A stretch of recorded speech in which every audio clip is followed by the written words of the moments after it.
When I had met Mike Barber in Vancouver, who was the same age as me, that was the first time that I'd realized that you didn't have to be 65 to be a barber. So that kind of sparked my interest, and from there it just started to snowball.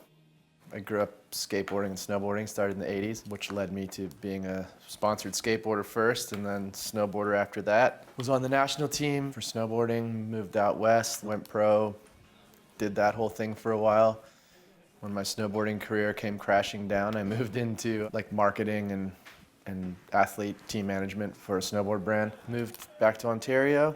All the while I've been starting to really appreciate spending time in barbershops and the experience and the service and just the entire vibe. I started cutting hair professionally 13 years ago. Started a formal apprenticeship around then, but I'd been cutting my friends' hair just to cut my teeth for years before that. I'd do anything I could just to try to hone some skills. I decided to open my own shop. Actually, it was a bit of a default. It wasn't necessarily planned or something I was looking to do, certainly not at that point in my career. A dear friend of mine had a space in Kensington Market that he offered to me, and a whole bunch of us all teamed up and decided that we'd put some love into a basement, and here we are, 9 years later. The DIY thing is pretty much how we got the first shop done. It was friends, not much money, a lot of heart, and a lot of elbow grease. Yeah, that's kind of transpired and translated into what it is now. We're not building $100,000 shops every time we do a build out. We're all just doing what we know how to do best, and that's be as creative as we can without going crazy and breaking the bank.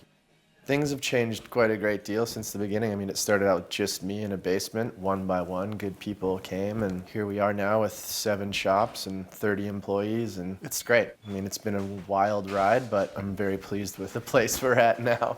Here we're pretty strict and specific about our apprenticeship program. Everybody has kind of a hand in bringing people up and bringing the right people in. It's not just you apply and get a job type of thing. Things are thought out and thorough in terms of bringing the right team on. We were on the up curve of the trade renaissance or whatever, so I think that by virtue of us being around longer, we've maybe inspired people to be barbers, and people coming from like skating and snowboarding and like counterculture or whatever, and realizing that once their careers are done, that they can move into another trade and still have a great life and still be connected to the industry they came from and work with like-minded people. So I think in that regard, I think we've been able to inspire and show people there's another path. I think all of us are chock full of passion. Everybody here really cares about being here and cares about the trade and cares about customer service and cares about the environment and the experience. So I think that really shines through in everything we do here.